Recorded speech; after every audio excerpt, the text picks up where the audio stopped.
again as they come down into Brooklands.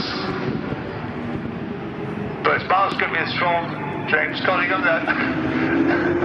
It's tremendous side-by-side stuff, this.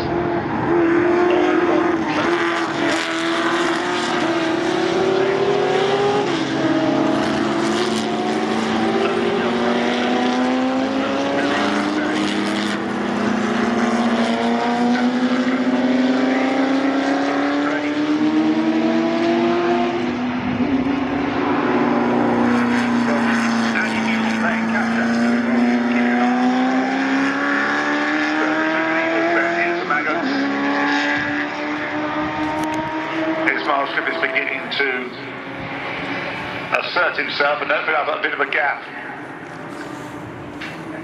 Oh, we see them getting level again with each other.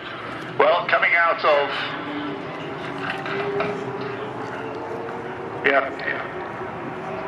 coming on to Hanger Straight. They're certainly getting away from the opposition, but it's these two locked in combat coming down into Stowe Corner for the second time. First racing time. Into Vale, Marcus. Yeah, traffic is looks like poised through the approach to Club Corner. Here they are, but where the saloon cars dropped that oil and was spun off. He was addressed by the marshals, and it is Miles Griffiths from James Cottingham out front. These two well clear of Richard Cook in third place. Richard Cook, a recent winner at Estoril with Harvey Stanley sitting to my left in Cobra. That was a fantastic battle with their DK Engineering teammates, James Cottingham and Max Girardo on that occasion. But the GT40's always look beautiful. They're absolutely timeless, aren't they? You wouldn't imagine these cars. You know, the design was done in the early 60s. Well, before GT, of course, was copied from those only about, what was it, 15 years ago, 10 years ago? Was an updated version of these. And there's quite a deputation from one of the GT40 replica groups here today. I saw 7 or 8 cars there. A deputation normally has to come make a protest, so they were here representing. Well, they should have joined the group.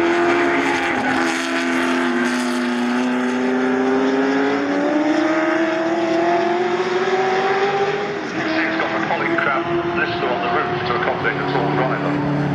Exactly.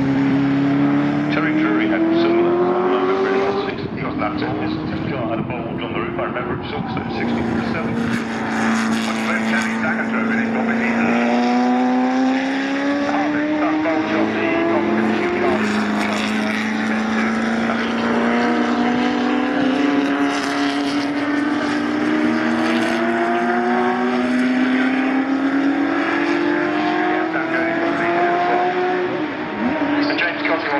I saw at Brooklands, must still be a little bit wet there as he went offline, and that's what allowed Miles Griffith to get back in front, where he remains, as we see.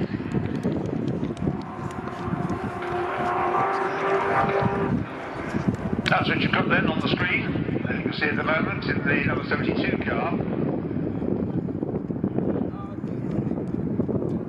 The lead that Miles Griffiths had at the end of the first lap, just under a second, 0.809 of a second.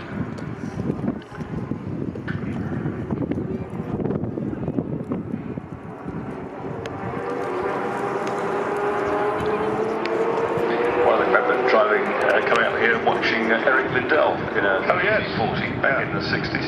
Whose son Robin still races in the USA. Absolutely. In fact, was he fourth or third in the recent weekend in the Friendly Series?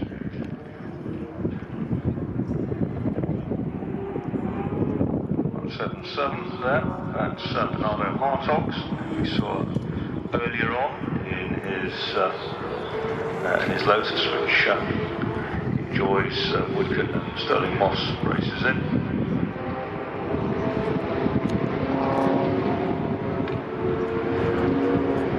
Newell's up a place into sixth for the expensive Santi Asuda.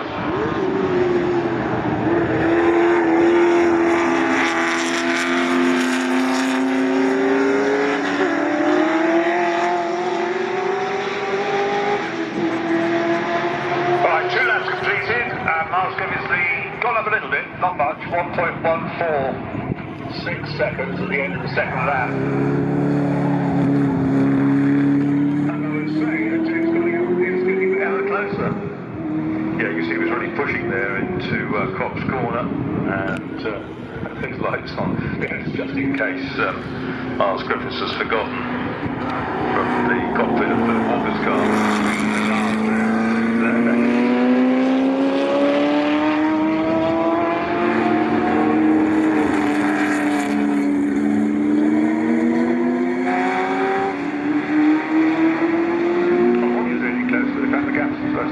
They go down Hanger straight into Stone.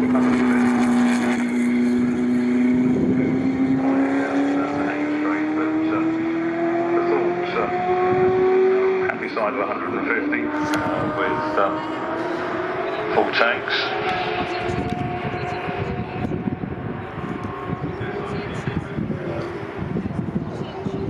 Cottingham ran a little bit wide on the exit of Club.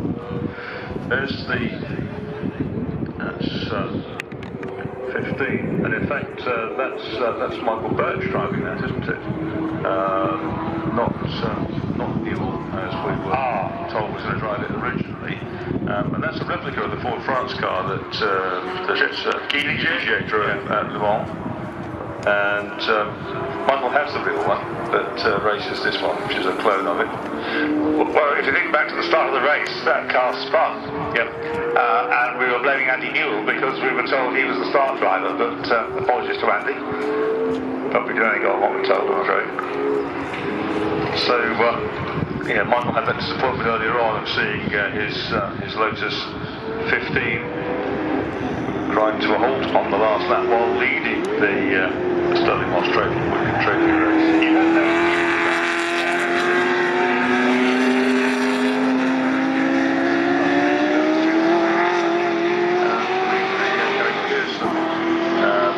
Was a transmission issue by diff or drive shaft. So still nothing between these two out front, and they're lapping a chunk quicker than anybody else in the field. Yes, the third place car definitely is Richard Cook, isn't it? Not David Cuff. Oh, we agreed on that. Yes.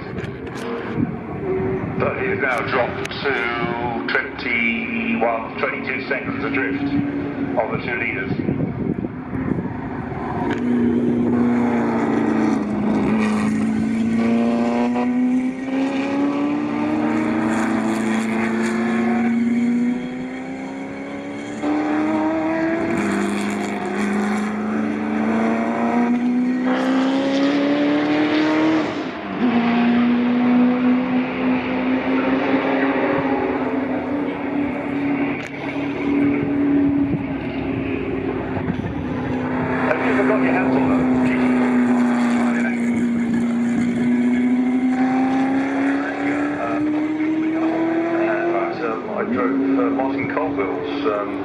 Golf car, yeah, it was third at Spa, wasn't it, with David Hobbs and Paul Hawkins, yeah.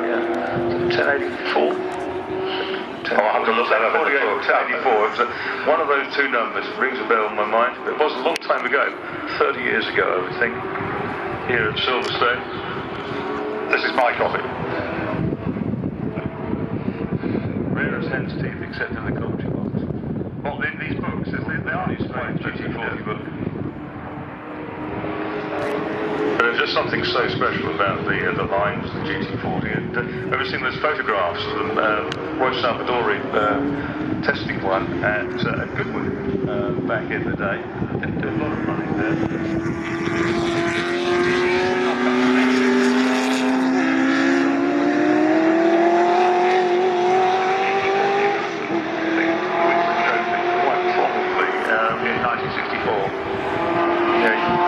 Ronnie Spain book. Or I will. Yeah, David Hobbs in the race there, low T70 Spider. He doesn't get a mention because he's not. He should be shown. Because John Wyatt had a high regard for his unloaded to use him as a test driver long after he retired from competition. working their way through that wonderful flick-flack at Beckett's, the leaders. And 2 seconds, 2.5 seconds or so between them at this point.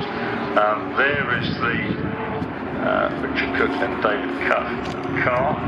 Third place this weekend. We've got Dario Franchitti racing tomorrow.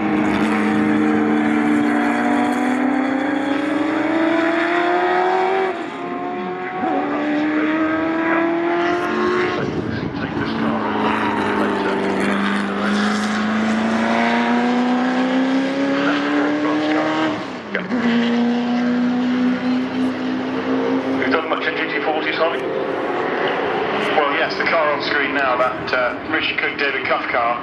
I drove with that fairing at Spa for the 6 hours about 3 or 4 weeks ago, and I found myself on the podium at Donington in the Amon Cup in the spring of this year.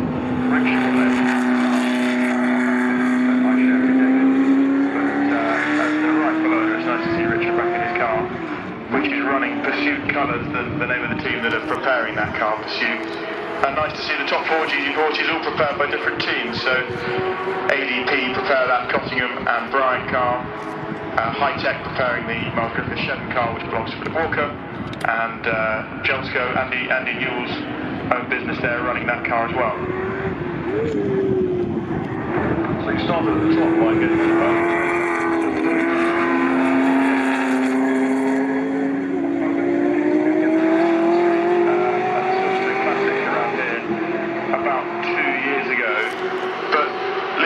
To why the Amon Cup exists. As an owner or a racer of a GT40, there aren't that many things you can do with your car. So the Spa 6 hours is always the big one that everybody wants to do.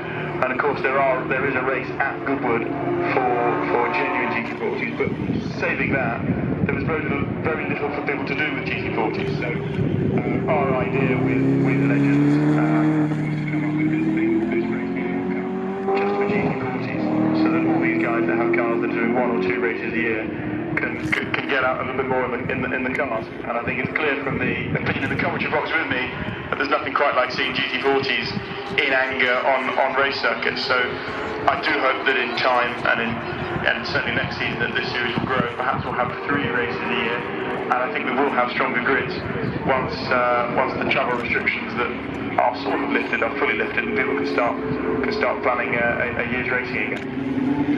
The timing is always crucial, isn't it?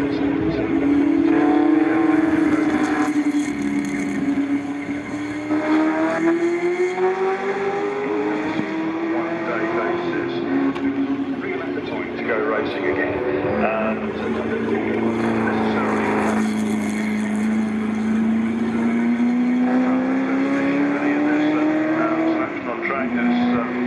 as Michael Birch goes past, takes a place. Yeah, goes ahead of 177 Bernardo Hartogs. Yeah, Barry Birch with the Rivens Barrichello crash helmet. After that first corner drama. It's making up a lot of fun. Yeah, he's up into 4th place now.